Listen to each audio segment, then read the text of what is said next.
नमस्कार प्यारे बच्चों, मैं साइकोलॉजी बाय आर.के. सर के यूट्यूब चैनल पर स्वागत करता हूं। कैसे हैं आप लोग? उम्मीद करता हूं कि अच्छा ही होंगे। आज हम लोग पढ़ेंगे बाल विकास के सामान्य सिद्धांत। लेकिन सिद्धांत पढ़ने से पहले कुछ इसकी जो रूपरेखा है उसको हम लोग जो है पहले समझते हैं। बाल विकास की प्रक्रिया तो माँ के गर्भ से ही प्रारंभ हो जाती है और ये जीवन पर्यंत चलती है। क्या होता है बच्चों? बाल विकास की प्रक्रिया तो माँ के गर्भ से ही प्रारंभ हो जाती है और ये जीवन पर्यंत चलती है। जैसा कि मुनरो ने बताया है कि विकास परिवर्तन की वह श्रृंखला है जिसमें व्यक्ति भ्रूणावस्था से लेकर के और प्रौढ़ावस्था तक गुजरता है, उसे हम लोग जो है बाल विकास का सिद्धांत कहते हैं। बाल विकास के सिद्धांत को समझने के लिए मनोवैज्ञानिकों ने जो है कहा कि जो है सबसे ज्यादा बालक तो जो है माता पिता के साथ रहता है, अपने परिवार के साथ रहता है।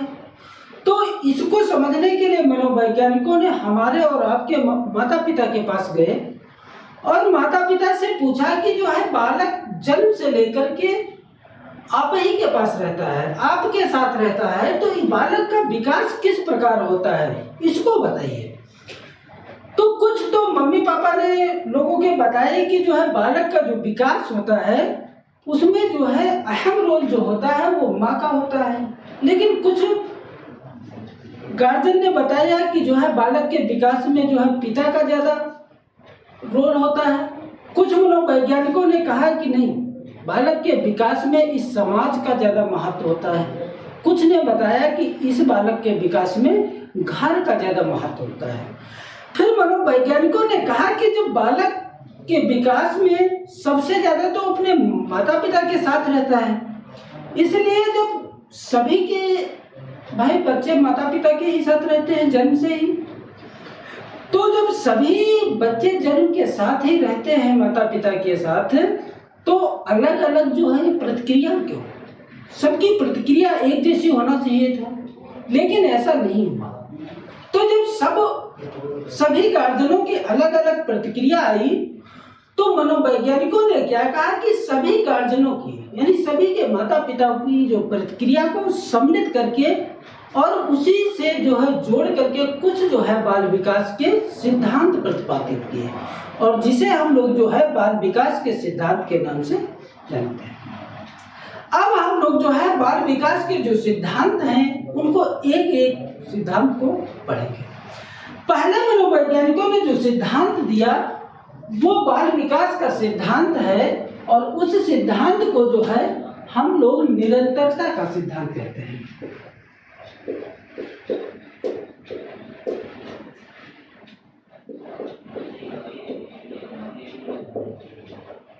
निरंतरता का सिद्धांत। अब ये निरंतरता का सिद्धांत ये बताता है कि बालक का जो विकास होता है वो निरंतर चलता रहता है। कैसा होता है? निरंतर चलता रहता है।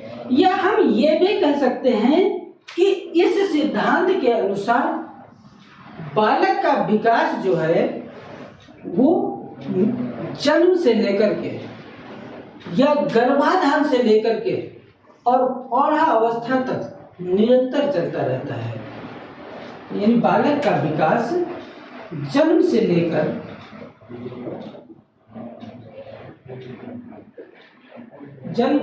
के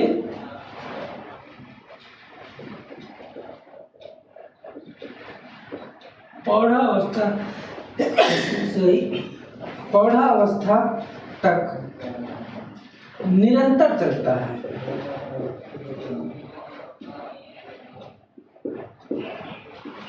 जन्म से लेकर के प्रौढ़ावस्था तक निरंतर चलता है। लेकिन बालक के विकास में ये निरंतर तो चलता है, लेकिन इसकी जो गति होती है, दर होती है, वो एक समान नहीं रहती है। हम कह सकते हैं कि बालक का विकास तो माँ के गर्भ से ही प्रारंभ हो जाता है और ये मृत्यु तक निरंतर चलता है। मृत्यु तक निरंतर चलता है। परंतु इसकी जो गति होती है, दर होती है, वो कभी तीव्र तो कभी मंद होकर के आगे बढ़ती है।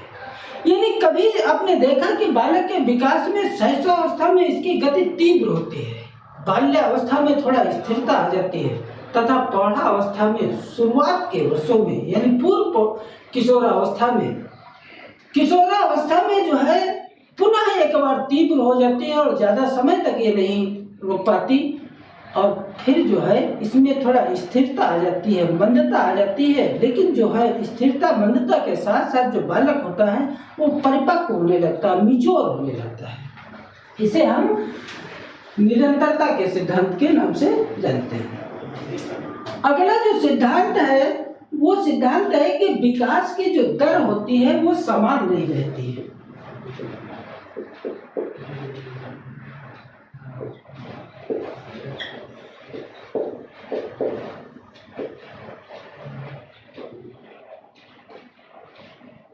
विकास की दर समान नहीं रहती, या हम इसे अंतर्वैयक्तिकता का सिद्धांत कहते हैं।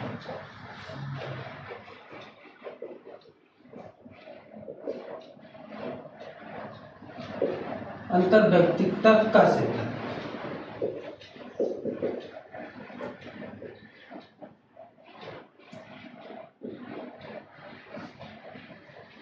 इस सिद्धांत को हम लोग जो है पढ़ने की कोशिश करते हैं।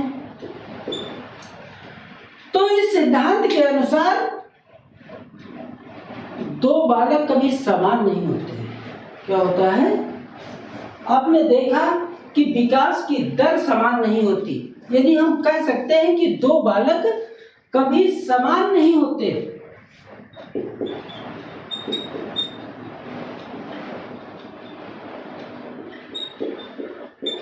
कभी समान नहीं होते, क्योंकि प्रत्येक बालक की रुचि, योग्यता, क्षमता, कार्यकुशलता,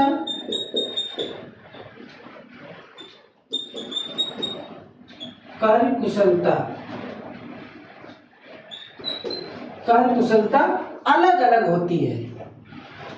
हम कह सकते हैं कि दो बालक समान नहीं होते, क्योंकि प्रत्येक बालक की कार्य क्षमता, कार्यकुशलता, बुद्धिमान, रुचि, क्षमता आदि जो है अलग प्रकार की होती है। क्योंकि प्रत्येक बालक जो है स्वयं में विशिष्ट होता है।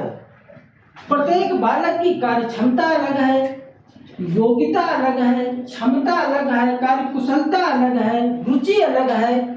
तो हम कह सकते हैं कि प्रत्येक बालक स्वयं में विशिष्ट होता है, इसीलिए तो जो है अलग अलग होती है। जैसे आपने देखा कि कुछ मंदबुद्धि बालक होते हैं, कुछ प्रतिभाशाली बालक होते हैं, कुछ दिव्यांग बालक होते हैं, कुछ सृजनात्मक बालक होते हैं, कुछ समस्यात्मक बालक होते हैं। प्रत्येक बालक की कार्य क्षमता जो है अलग अलग होती है। मनोवैज्ञानिकों का भी मानना है और मेरा भी यही मानना है कि जहां तक जो है दो जुड़वा बच्चे जो है उनकी भी क्षमताएं अलग अलग होती हैं, रुचि अलग अलग होती है। क्योंकि अगर जो दो बालक जुड़वा हैं, आप ये नहीं बता सकते हैं कि ये दोनों एक ही साथ बोलेंगे, दोनों एक ही साथ सोएंगे, दोनों एक ही साथ पढ़ेंगे, क्योंकि प्रत्येक बालक स्वयं में अलग है, स्वयं में क्या है? विशिष्ट है। हम कह सकते हैं कि जो है जब सब बालक की क्षमताएं अलग होती हैं तो प्रत्येक बालक जो है कार्य करने की क्षमता अलग होगी, तो इसीलिए तो वो विशिष्ट है। मेरा मानना है कि जहां तक एक पेड़ की दो पत्तियां भी जो है वो एक जैसी नहीं होती, उनमें भी कुछ ना कुछ अंतर होता है, वो भी एक दूसरे से अलग है, भिन्न है। इसीलिए हम कह सकते हैं कि विकास की जो दर होती है वो समान नहीं रहती, यानी प्रत्येक बालक में अलग अलग होती है। इसीलिए इसी को अंतर्वैयक्तिकता का सिद्धांत भी कहते हैं। यहाँ तक समझ में आया? आपको बाल विकास केवल और केवल समझना है, रटना नहीं है, क्योंकि आप रट करके यहाँ से ज्यादा क्वेश्चन जो है गेम नहीं कर पाएंगे। इसलिए केवल और केवल क्या करना है, समझना है। तीसरा सिद्धांत हम लोग जो है पढ़ते हैं। तीसरा सिद्धांत जो मनोवैज्ञानिकों ने दिया वो सिद्धांत ये है कि विकास की जो गति होती है वो समान नहीं रहती है।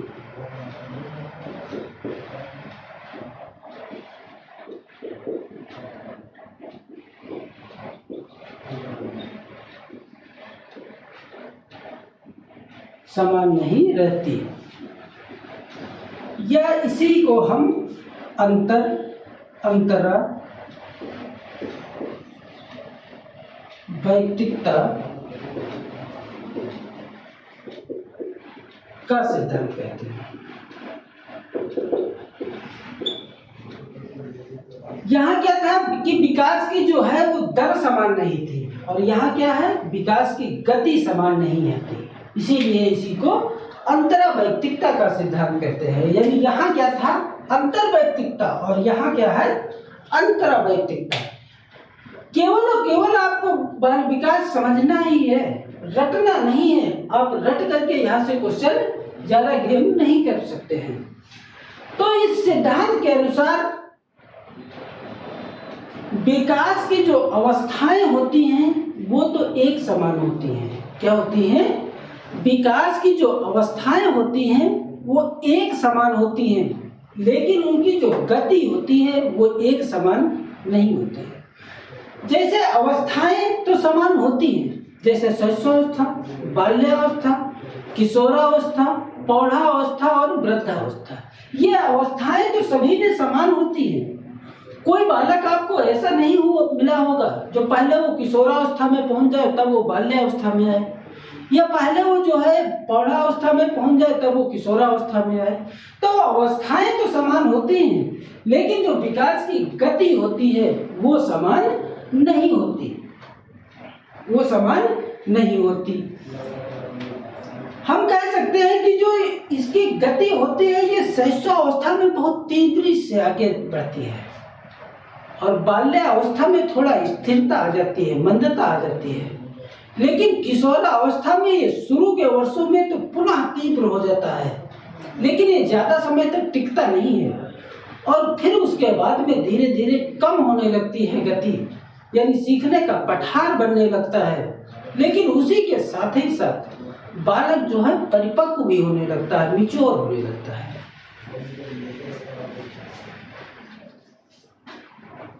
अगला जो सिद्धांत है चौथे नंबर का जो सिद्धांत है वो मनोवैज्ञानिकों ने बताया कि विकास का प्रतिमान या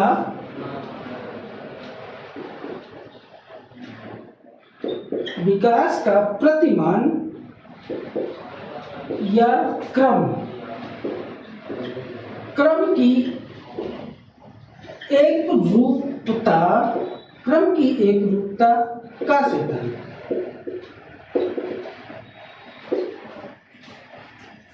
इस सिद्धांत के अनुसार जो है दो बालक समान नहीं होते। क्या होते हैं? इस सिद्धांत के अनुसार दो बालक समान नहीं होते।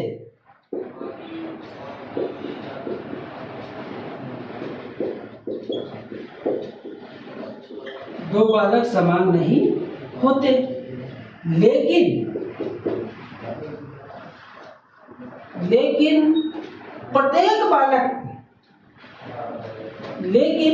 प्रत्येक बालकों का जो विकास होता है, प्रत्येक बालकों का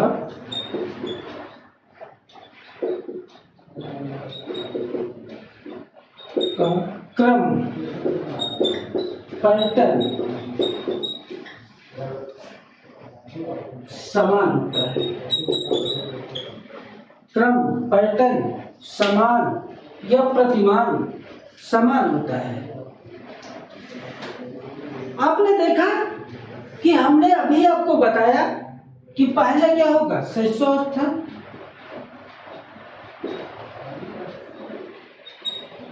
क्या होगा? बाल्यावस्था। फिर क्या होगा? किशोरावस्था। फिर क्या होगा? प्रौढ़ावस्था। और फिर वृद्धावस्था। ये जो है विकास का क्रम जो है वो समान होता है। शिशुअवस्था, बाल्यावस्था, किशोरावस्था, प्रौढ़ावस्था, वृद्धावस्था, इनका जो क्रम होता है, पैटर्न होता है, प्रतिमान होता है, वो कैसा होता है? वो समान होता है। जैसे हम आपको एक दो उदाहरण देते हैं। जैसे जब तक बालक बैठना नहीं सीखेगा तब तक वो चलना नहीं सीख पाएगा। आप देख रहे होंगे कि आपके घर परिवार में सभी के जो है वहाँ जो है बालक होंगे कि जब तक बालक बैठना नहीं सीख पाएगा तब तक वो चलना नहीं सीख पाएगा। यानी बालक पहले क्या करेगा? वो बैठेगा। जब वो बैठना सीख जाएगा तब वो क्या करेगा? चलना सीखेगा। तब वो चलना सीखेगा। और जब वो चलना सीख जाएगा तब क्या होगा? तब वो दौड़ना सीख जाएगा। यानी पहले बालक बैठना सीखेगा, फिर वो चलना सीखेगा, फिर वो दौड़ना सीख पाएगा। या हम दूसरा उदाहरण देखते हैं। जैसे बालक पहले क्या करेगा? वर्णमाला सीखेगा। वर्णमाला सीखेगा। जब वो वर्णमाला सीख जाएगा तो उन्हीं वर्णमालाओं से शब्द बनाने लगेगा। जैसे बालक ने वर्णमाला सीखा का, म, ल, तीनों को आपस में जोड़ दिया तो उसने शब्द बना लिया कमल। पहले बालक वर्णमाला सीखेगा, फिर वो शब्द सीखेगा, शब्द बनाने लगेगा। और जब वो शब्द बनाने लगेगा तो उन्हीं कई सारे शब्दों को जोड़ करके वो जो है क्या करेगा? वाक्य बनाने लगेगा। वाक्य बनाने लगेगा। यहाँ तक समझ में आया? अगला उदाहरण देते हैं।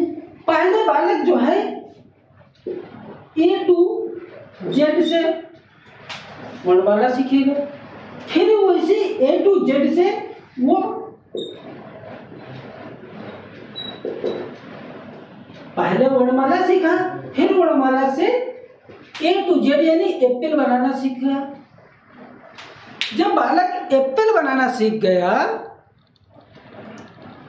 जब बालक एप्पल बनाना सीख गया तो उन्हीं जो है शब्द से जो है वो बालक क्या करेगा? वाक्य बनाना सीख जाएगा।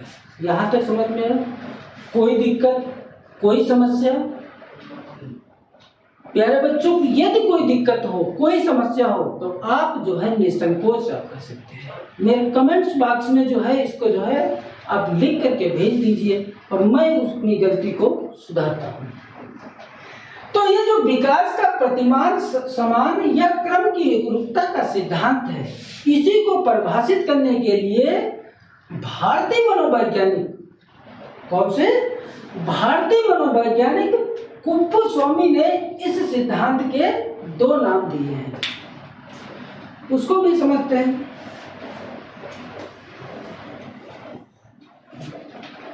भारतीय मनोवैज्ञानिक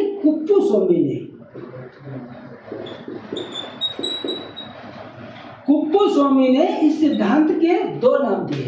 पहला नाम दिया इन्होंने मस्तकाधोमुखी।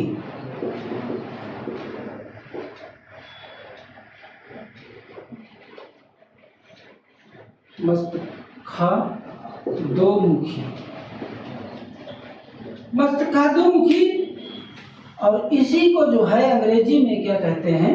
सिफेलोकैटोइड।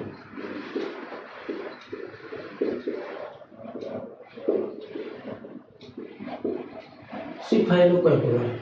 और दूसरा जो नाम दिए हैं वो दिया है निकट दूरस्थ क्षेत्र।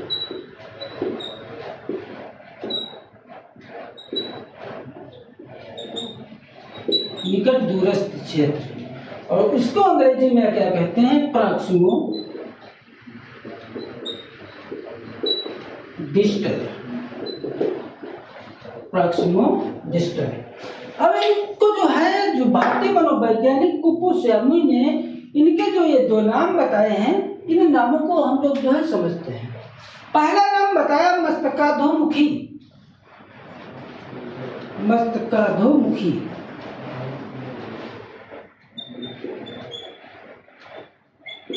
का धोमुखी, मस्तकाधोमुखी यानी मनोवैज्ञानिक कुप्पू स्वामी का मानना है कि जो बालक का विकास होता है वो जो है मस्तकाधोमुखी यानी मस्तिष्क से लेकर के और पैर से होता है। यानी बालक का ये गर्भाधान में ही, गर्भ में ही जो है बालक का विकास प्रारंभ होता है। और विकास कहाँ से होता है? तो सबसे पहले मस्तिष्क का, यानी पहले जो है सिर का विकास होगा। सिर, जब सिर का विकास हो जाता है तब हाथ का, जब हाथ का विकास हो जाता है यानी हाथ मतलब कंधे का विकास होता है। और जब कंधे का विकास हो जाता है तब कमर का, और जब कमर का विकास हो जाता है तब पैर का। इसी प्रकार से जो है भारतीय मनोवैज्ञानिक कुप्पू स्वामी ने बताया कि बालक का जो विकास होता है वो मस्तिष्क से लेकर के मस्तिष्क से जो है शुरू होता है और पैरों की तरफ होता है। यानी पहले बालक का सिर का विकास होगा, फिर हाथ या कंधे का विकास होगा, फिर कमर का विकास होता है और उसके बाद पैरों का विकास होता है। यहाँ तक समझ में आया? दूसरा नाम जो बताया कुप्पू स्वामी ने, निकट दूरस्थ क्षेत्र या प्रॉक्सिमो डिस्टल। इसमें मनोवैज्ञानिक ने बताया कि जो बालक का विकास होता है वो जो है अंदर से बाहर की ओर होता है।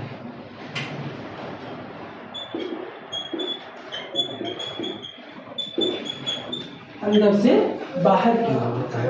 यानी मनोवैज्ञानिक कुप्पू स्वामी का मानना था कि बालक का जो विकास होता है वो सबसे पहले हार्ट, किडनी और फेफड़े, हार्ट, किडनी और फेफड़े का विकास होता है। और जब इनका विकास हो जाता है उसके बाद हाथ, पैर, आंख, कान, नाक आदि का जो है विकास होता है। यहाँ तक समझ में आया? आपसे एग्जाम में पूछा जाता है कि मस्तकाधोमुखी का अर्थ क्या है, और ऑप्शन आपके रहते हैं कि मस्तकाधोमुखी यानी सिफाइलोपॉइडुअल का मतलब होता है विकास का मतलब होता है, सिफाइलोपॉइडुअल का मतलब होता है कि विकास जो होता है वो सिर से शुरू होकर के और पैर की तरफ होता है। दूसरा प्रश्न पूछा जाता है कि प्रॉक्सिमो डिस्टल का मतलब क्या होता है। तो प्रॉक्सिमो डिस्टल का मतलब जो होता है कि जो है विकास कहाँ से शुरू होता है, अंदर से शुरू होकर के और कहाँ होता है, बाहर की तरफ होता है। कहाँ होता है, बाहर की तरफ होता है। यहाँ तक समझ में आया? कोई समस्या? कोई समस्या हो तो भाई बताएं प्लीज, क्योंकि जो है बाल विकास को आपको रटना नहीं है, केवल और केवल समझना है।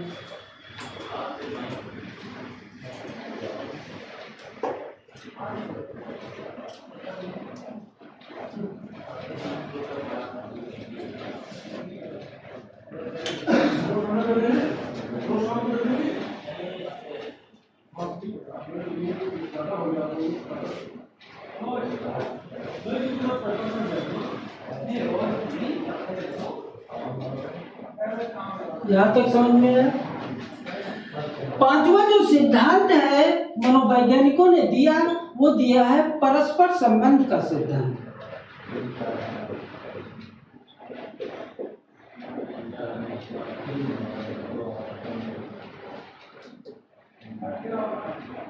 क्या बताया है?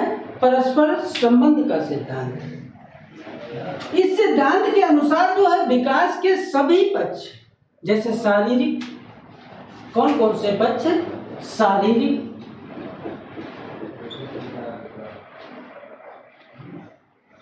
मानसिक, भाषाई, नैतिक, सामाजिक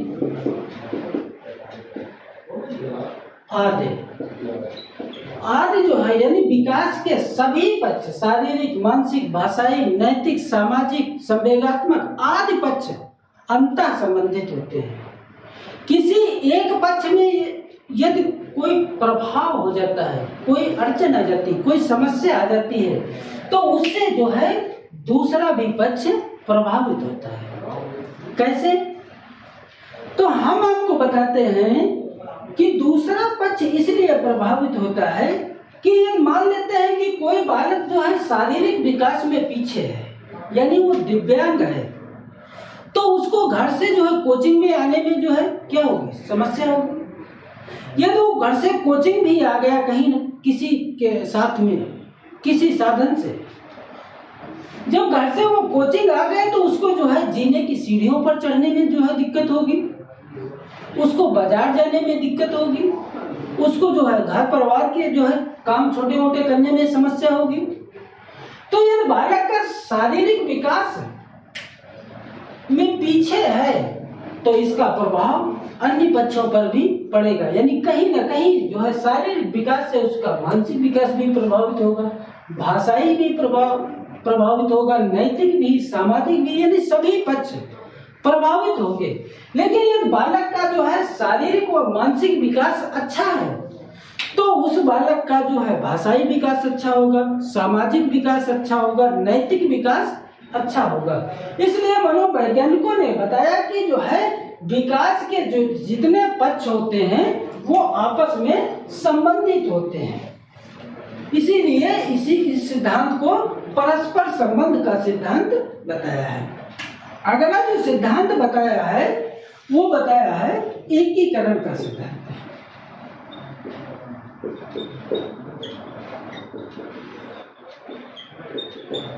एकीकरण का सिद्धांत, या इसी को जो है मनोवैज्ञानिकों ने समन्वय का सिद्धांत कहा है।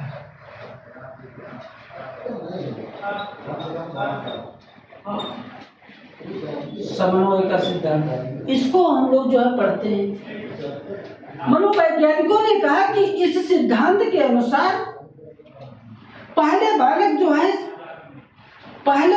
जो है संपूर्ण अंग को चलाना सीखता है। क्या करता है?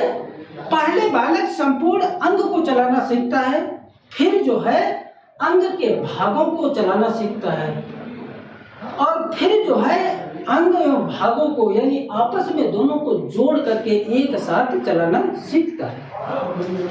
मनोवैज्ञानिकों ने कहा कि जो है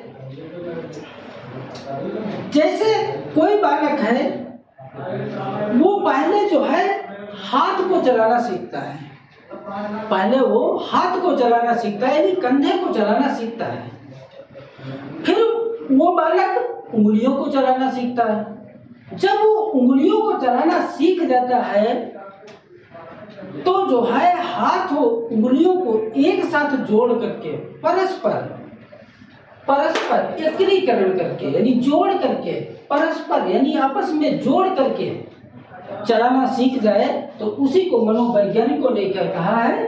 एकीकरण का सिद्धांत या समन्वय का सिद्धांत।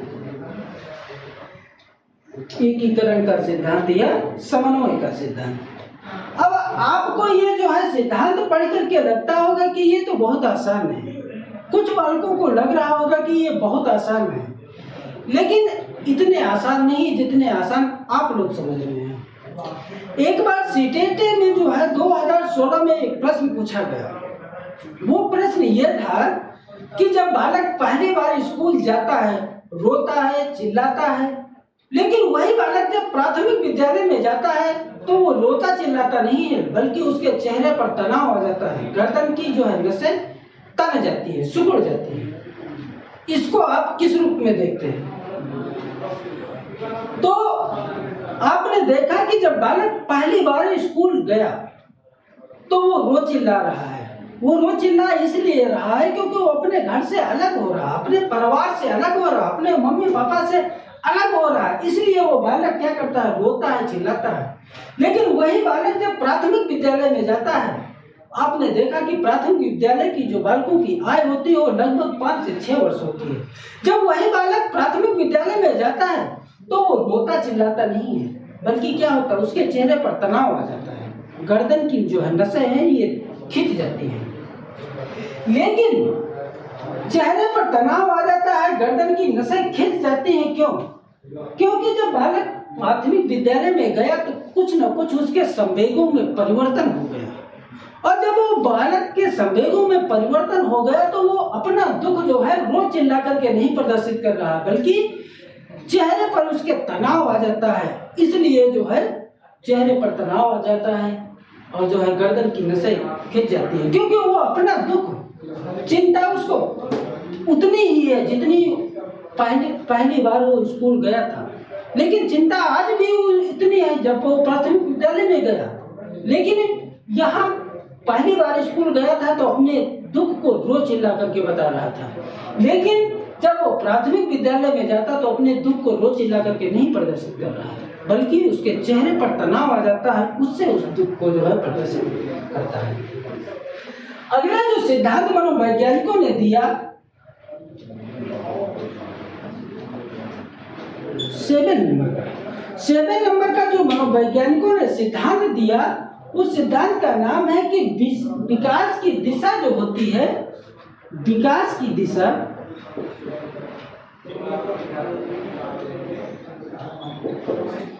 सामान्य से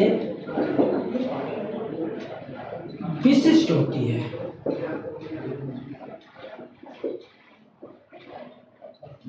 विकास की दिशा सामान्य से विशिष्ट होती है। हम कह सकते हैं कि इस सिद्धांत के अनुसार बालक पहले साधारण क्रियाओं का संचालन करता है और फिर वो विशिष्ट क्रियाओं का संचालन करता है। क्या करता है? पहले साधारण क्रियाओं का संचालन करता है और फिर विशिष्ट क्रियाओं का संचालन करता है। जैसे जन्म के समय बालक सबसे पहले कंधे को चलाता है। कंधा चलाना ये सामान्य क्रिया है, इसको बदला नहीं जाता है। सभी बालक जन्म के बाद अगर जो सबसे पहले कुछ चलाना सीखते हैं तो वो कंधा चलाना सीखते हैं। लेकिन कंधा चलाने के बाद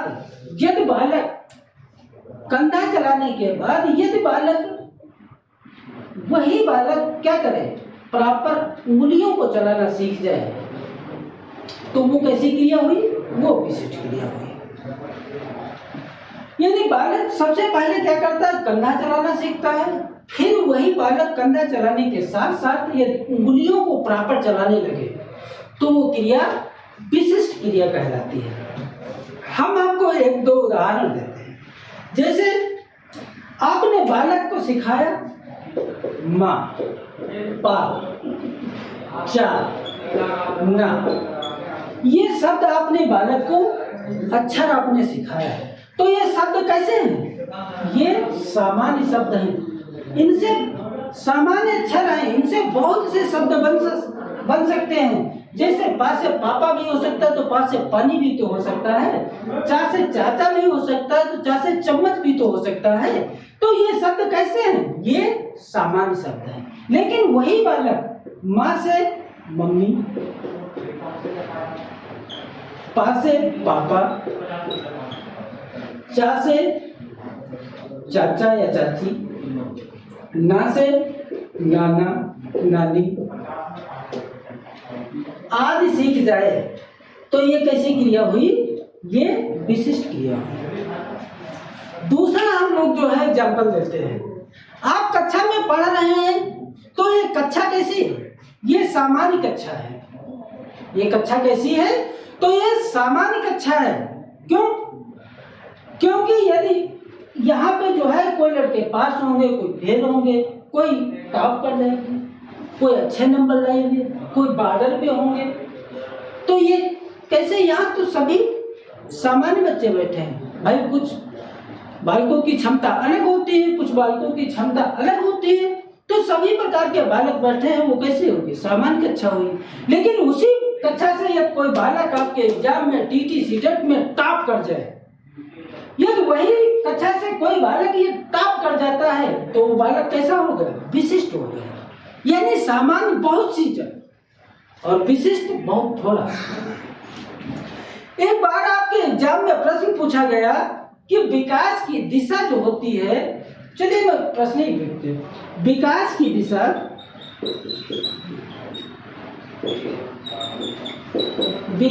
दिशा डॉट डॉट डॉट से डॉट डॉट होती है।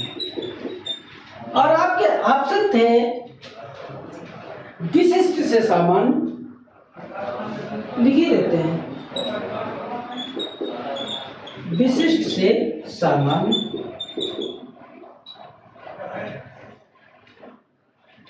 या स्थूल से सूक्ष्म,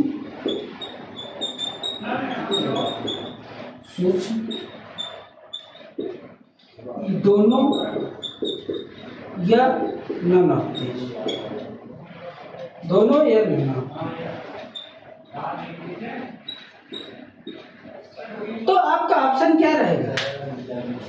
बहुत से बच्चों ने कहा नहीं सर, हमने तो जो है पढ़ा था कि विकास की जो दिशा होती है वो सामान्य से विशिष्ट होती है, लेकिन इसमें ऐसा कोई ऑप्शन ही नहीं दिखा सामान्य से विशिष्ट। इस तो सामान्य से विशिष्ट के अपोजिट दिखा, विशिष्ट से सामान्य दिखा। बहुत से लोगों का आंसर गलत हो गया, लेकिन जो लोग समझे थे उन लोगों ने लगाया कि विकास की दिशा स्थूल से सूक्ष्म होती है। क्या होती है?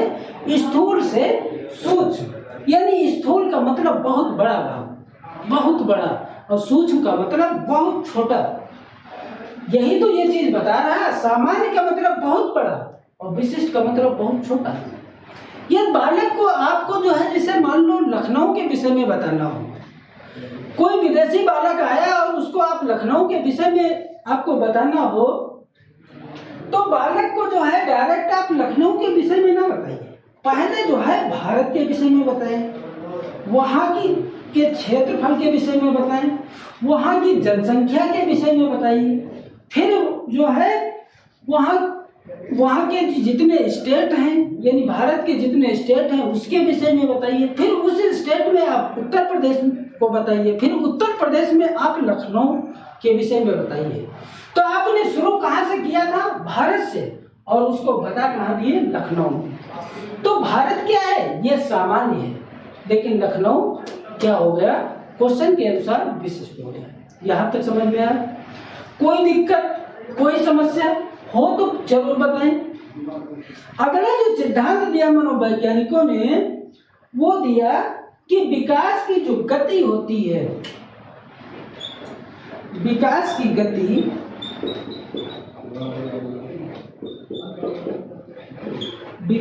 गति जो होती है वो वर्तुलाकार होती है।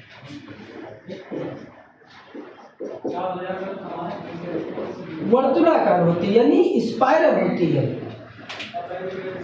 क्यों? क्योंकि मनोवैज्ञानिकों ने कहा कि इस सिद्धांत के अनुसार विकास जो होता है वो रेखीय, लंबवत,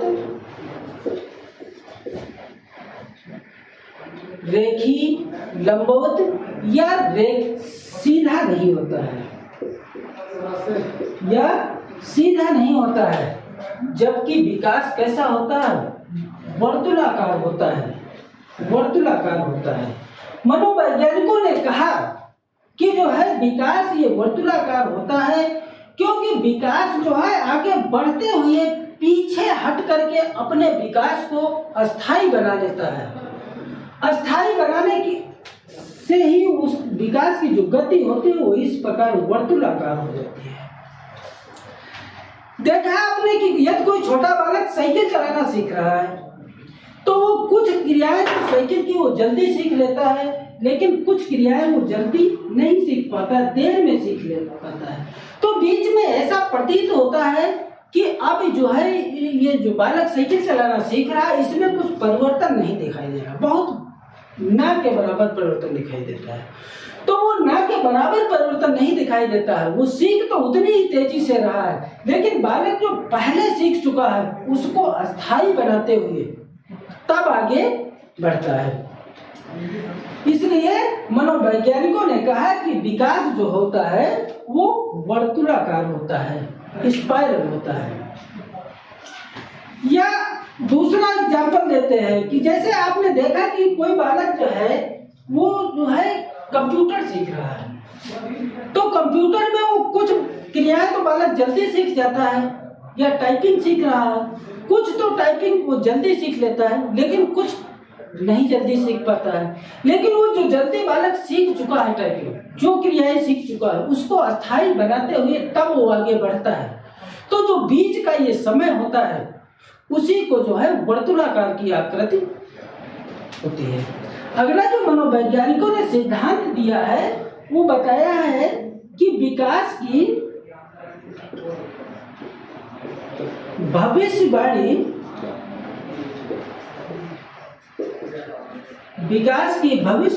की जा सकती है।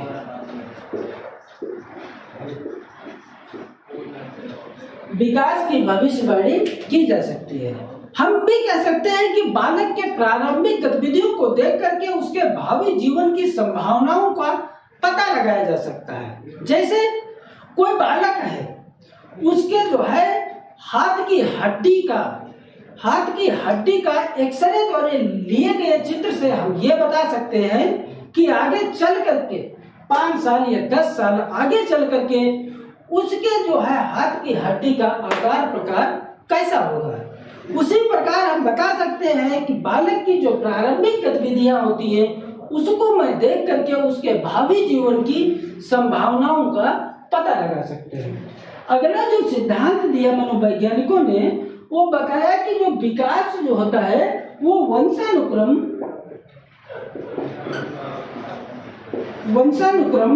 एवं वातावरण का विकास जो है वो वंशानुक्रम एवं वातावरण का की अंतःक्रिया का फल है।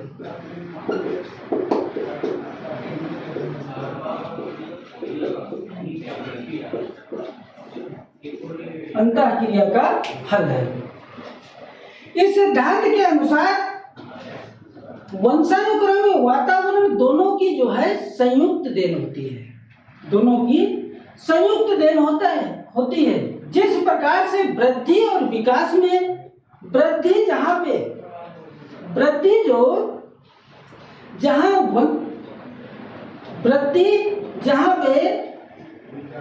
वंशानुक्रमी और वृद्धि, यानी हम कह सकते हैं कि वंशानुक्रम और वातावरण, यानी हम कह सकते हैं कि वृद्धि और विकास की प्रक्रिया में वंशानुक्रम जहाँ पे बुनियाद का कार्य करता है, नींव का काम करता है, वंशानुक्रम क्या करता है, बुनियाद का कार्य करता है, नींव का कार्य करता है, और वातावरण उस बुनियाद पर बनाए जाने वाले व्यक्तित्व संबंधी भवन के लिए आवश्यक सामग्री जुटाने के रूप में कार्य करता है। इसीलिए जो है वुडवर्ड ने एक परिभाषा दी है कि विकास जो है वंशानुक्रम गुणे वातावरण का प्रतिफल है। यानी वुडवर्ड ने कहा कि विकास बराबर वंशानुक्रम गुणे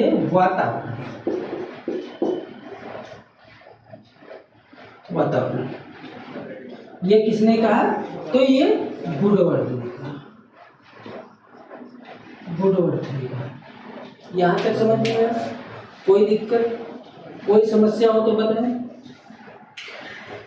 अब यहाँ तक जो है आपने देखा कि मनोवैज्ञानिकों ने जो है 10 जो है सिद्धांत प्रतिपादित किए बाल विकास को, उनको हम जो है एक एक करके पढ़े।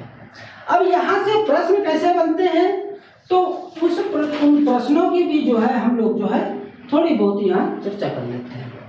यदि आपसे प्रश्न पूछा जाए कि विकास जो है संबंधित होता है, और ऑप्शन आपके रहे परिपक्वता से, आयु से, अभिवृद्धि से या सभी से, तो आपका ऑप्शन क्या होगा? क्योंकि विकास जो है परिपक्वता से भी संबंधित होता है, क्योंकि जब तक बालक परिपक्व नहीं होगा तब तक भी जो है संभव नहीं। आयु से भी होता है, भाई आयु अहम रोल होती है, क्योंकि जब बालक बोलने के लिए उसकी आयु होगी तभी तो वो बालक बोल पाएगा, इसलिए आयु भी होती है। और वृद्धि अभिवृद्धि भी जो है इसमें अहम रोल होता है। इसलिए आपका ऑप्शन कौन सा होगा? उपरोक्त सभी। आपके एग्जाम में प्रश्न पूछा जाता है कि विकास डॉट डॉट से डॉट डॉट होता है, तो भी आपको बताएं कि विकास जो होता है वो सामान्य से विशिष्ट की ओर होता है। नेक्स्ट क्वेश्चन हम लोग देखते हैं कि ये पूछा जाए कि गर्भस्थ शिशु में संवेदनशीलता का विकास होता है, तो गर्भस्थ शिशु में जो संवेदनशीलता का विकास होता है वो होता है सिर से पैर की ओर। क्योंकि अभी इस सिद्धांत में आपको बताया कि एक भारतीय मनोवैज्ञानिक कुप्पुस्वामी ने इस सिद्धांत के दो नाम दिए थे, एक तो जो है सिफेलोकैर्डियल और दूसरा प्रॉक्सिमोडिस्टल। यानी विकास कहाँ से होता है? तो विकास सिर से पैर की तरफ होता है, और दूसरा बताया था कि विकास जो होता है वो अंदर से बाहर की ओर होता है। अगला प्रश्न देखते हैं। यदि प्रश्न पूछा जाए कि विकास की किस अवस्था में बुद्धि का अधिकतम विकास होता है, और आपके ऑप्शन है शैशवावस्था, बाल्यावस्था, किशोरावस्था या प्रौढ़ावस्था। तो आप यहीं पर समझ लीजिए कि जो बालक के विकास में जो है बुद्धि अधिकतम विकसित होती है तो वो होती है किशोरावस्था में। लेकिन बाल्यावस्था में बालक के जो है ये मानसिक शक्तियां का जो सबसे ज्यादा विकास होता है, लेकिन शैशवावस्था में जो होता है वो शारीरिक विकास बहुत ज्यादा होता है। क्योंकि आपने देखा कि बाल्य जन्म से लेकर के और शैशवावस्था में यानी 0 से लेकर के 6 वर्ष तक उम्र में ये देखा कि ये बालक का जो भार होता है, यदि जन्म के समय बालक का भार लगभग 3 kg होता है, तो इस अवस्था के अंत तक बालक का भार 10 से 12 kg हो जाता है। यानी जितनी तेजी से जो है बालक के शारीरिक विकास होता है शैशवावस्था में, इतनी तेजी से और किसी अवस्था में बालक का विकास नहीं होता है। आपके एग्जाम में प्रश्न पूछा गया कि जो है बालक के विकास में वंशानुक्रम एवं वातावरण दोनों की क्रिया बराबर होती है या किसी की कम या किसी की ज्यादा होती है। तो बालक के विकास में वंशानुक्रम और वातावरण दोनों की क्रिया बराबर होती है, क्योंकि हम किसी को कम या किसी को ज्यादा नहीं कह सकते। क्योंकि जिस प्रकार से आप एक पेड़ को देख करके आप यह नहीं कह सकते हैं कि इसके जो है विकास में जो है वंशानुक्रम का ज्यादा प्रभाव है, यानी इस पेड़ का जो बीज है जहां से इसकी उत्पत्ति हुई है, बीज है, उसका ज्यादा प्रभाव है। यदि वंशानुक्रम का ज्यादा प्रभाव हो तो यदि आप उसे पेड़ को लगा करके जो है खाद पानी देना भूल जाए तो क्या उसका विकास हो पाएगा? नहीं ना। या उसको थार के मरुस्थल में लगा देंगे तो क्या उसका विकास हो पाएगा? नहीं।